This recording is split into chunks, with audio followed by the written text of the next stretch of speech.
Greetings, ladies and gentlemen. We have part 3 of my Aion leveling guide for the Elyos side, Gladiator level 1 through 10. We're going to jump right back in where we left off before. We're going to be killing some Elder Sparkies for these Oz prayer beads, I believe. And yeah, we're going to knock that out real quick. Usually if you hang around this area, you can get the quest done really fast. If there's a lot of other people around, you could do your other quests in between it. And just kill the couple that respawn as you enter and exit the little area here. You gotta kill a few big bosses. Now there's a couple mobs with the same skin here. You're gonna want to watch out for the Tersan Outlaws, because you don't need to kill them.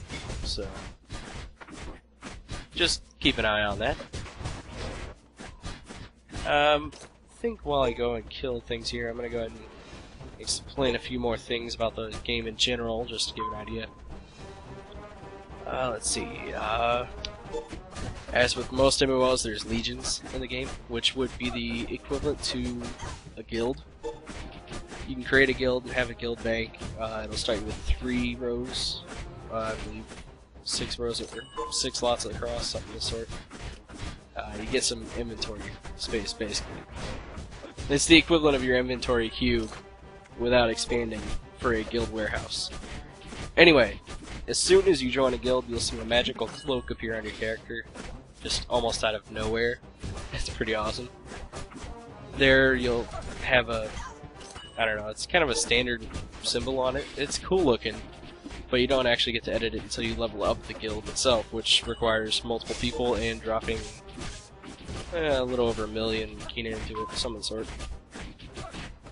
But mentioning the expansions, there's bag expansions and warehouse expansions, and you have to go to the I want to say they're cube inventory specialists, something of the sort, in the major cities. You'll find them in the Temple of Gold, I believe it is, in Pandemonium, which is the main city you go to after you ascend. There is also one of the little squirrel guys in the very first town here in this zone, which I've actually already expanded at back in the first video. So, anyway.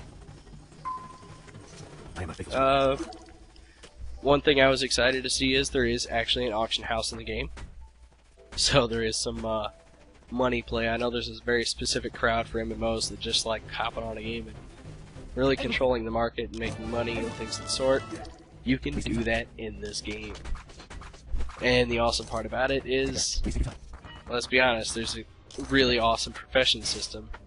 It seems really easy because you can actually level a profession technically without ever leaving the main city. And how you do so is you work off of things called work orders, which they basically say, here's the main material, just buy the off components here, and then make the thing that I need to fill the work order, and you turn it in for, you know, free extra components, and then you get skill ups off actually making the items. It's a really cool feature, but you can also make a bunch of kina back just on crafting usable gear, because people, it's you play the consumer market, people need the gear, so it's really easy to actually make all your money back and then some. But anyway, yeah, I went through all the effort of actually gathering iron, or plants, in order to gather iron for this quest tournament, but it's all the way up in the northwest corner, and I'm actually going to end up skipping that. The last campaign quest is there, and you will receive a title for doing the last campaign quest of an entire zone, which is always something good to keep in mind. Usually you'll get a good piece of loot out of it too. I believe your first piece of loot from the end of this campaign is a headpiece, actually. But for the sake of ascending faster, I'm going to be skipping that section because it's actually unnecessary. As soon as you hit level 9, you're going to basically want to immediately ascend, because any experience gained afterwards is pretty much a waste. I'm pretty sure it doesn't carry over, meaning your ascension quest gives you exactly enough for a level, and upon completion it puts you 1 experience away from leveling until you hit the main city and actually choose your secondary class. So it's best to ascend as fast as you can, basically, and then if you're a completionist and you want that title and or helm, come back here after you've already picked your subclass and finish it up then. That way you're not, doing something for nothing, basically. You'll notice there's a lot of people that are, level 10 and up through this zone from this little spot I'm at. They come back all the time.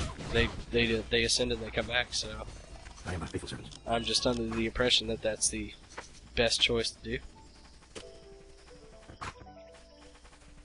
Alright.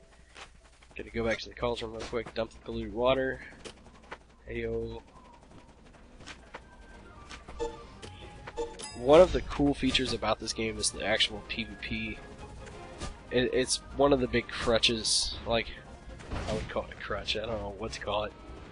It's a big selling point of the game, because there's portals that open up due to the storyline, and they open up randomly throughout zones after you hit level 20. It starts in, like, Warheim, I believe it is. But you can go into these portals and, fight other players and NPCs. Thing is, once you die, you can't go back into the Abyss for, a set amount of time. But while you're in there, you're gaining Abyss points, which is basically another form of currency. And you could buy, certain level bracket gear with it, and it's really good to get. So, I might actually end up posting a video on it, just checking out the Abyss. I'll probably have some instance footage too, but that'll be at a later date. As I was mentioning the helms earlier, as far as the questing, helms in this game aren't actually considered to have an armor class. They do contain stats that would be of that class. Like, if you look at an item, it looks like it's a piece of cloth, or it looks like plate. Yeah, it has stats that would be, the equivalent of it actually being plate, or cloth, or leather. But anyone can use it. So, I think it's a really unique aspect in the sense that it's kind of a way for people to round out their stats as they need it.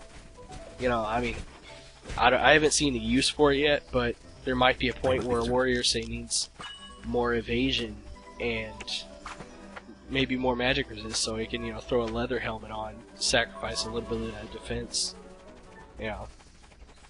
I like it. It's a pretty cool aspect. But anyway, we're gonna go here. I believe we're starting the ascension. The very first part of the ascension is probably it's the only tedious part, actually. You go back out to the lake where you'll recognize from the first video. You fill a bottle of water up, and then we're gonna go right back to Pernos here. So, no skin off my back, but just a little bit of travel time. You want to just run out to the edge of this island here. If you look at your map, you got a really faint circle lit up where you can actually use it. You can't actually use it in the main lake. Actually, I forgot about the step of actually going to Namrel. I always forget this step. You have to talk to the tree that's in between point A and B. So, you're gonna go there real quick. You have to get his essence. It makes sense. He made you see some visions earlier. He's gonna make you see some funny stuff now, right? Actually, he's gonna cry apples. I don't know about you, but I've been looking all my life for a tree that cries apples. So, my life is fulfilled. Anyway, we're gonna go back to Pernos now, and I'm gonna get to show you the ease of Ascension. Finally get to pick the subclass. I am but a faithful servant. Which will be one of two. It'll be Gladiator and Templar. So, I'm gonna go with Templar this time because all my other warriors are Gladiators. Not that I don't like them. I love my Gladiators. But anyway, I digress. Knock these guys over real quick. We got a scene coming up here, so I'm gonna kind of hush up for a second while it goes. Just let you enjoy it.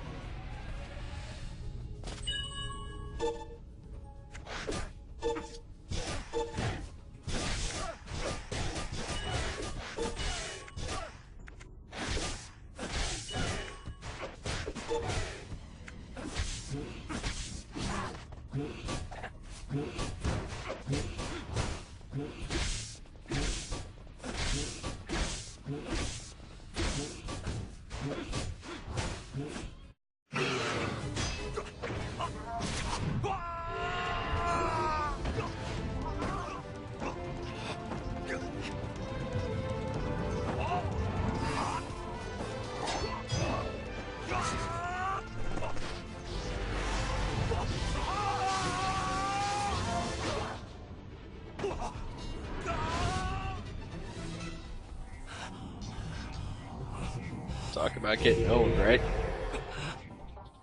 Anyway, now we finally get to pick our class here, Pernos. He kind of describes all of them for you. He's like, hey, Templar does this, Gladiator does this, pick one. And you instantly get teleported back to Pernos.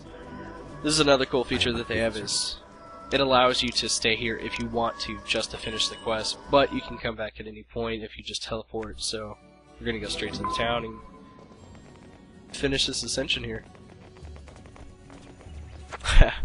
As a partial demonstration of all the customization you can actually get a character that looks like her, which kind of plays on the anime aspect. I mean, I made a elven dwarf looking guy, and here you have anime characters, so the customization of this game is really awesome. I like it a lot. I could probably spend hours making characters alone, so do it. Every one of the main cities is pretty large, so I'm gonna go ahead and bind here. We're gonna get to see another really cool scene here in just a second, so I'm going to shut the mouth again. Carry on, my friend.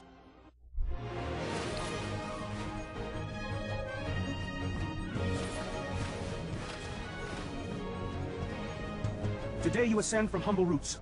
May those roots not be forgotten, as the light of Aion leads you to your destiny. I will not forget those roots. For the beginning of a game, much less an MMO at that, Yes. this was pretty freaking epic, and it made me feel like I beat the game after 10 levels, so you can only imagine what's left to come. Yes. Speak up. Music's really awesome. Take care. Yes. Speak up. Anyway, I'm gonna have more videos of this stuff coming out, you know, with a little bit of time, so for now, I believe this is going to wrap up my 3-part series. As you can see, I'm just, you know, looking at all new abilities. Ooh, shiny. Anyway, guys and girls, if you liked the video, give me a thumbs up, subscribe, tell your friends, and yeah, if you like Aion, definitely check the game out. So, I don't know if you want to stick around, but I got a little bit of dwarf bad dancing coming up. Anyway, guys and girls, this is Bulg out.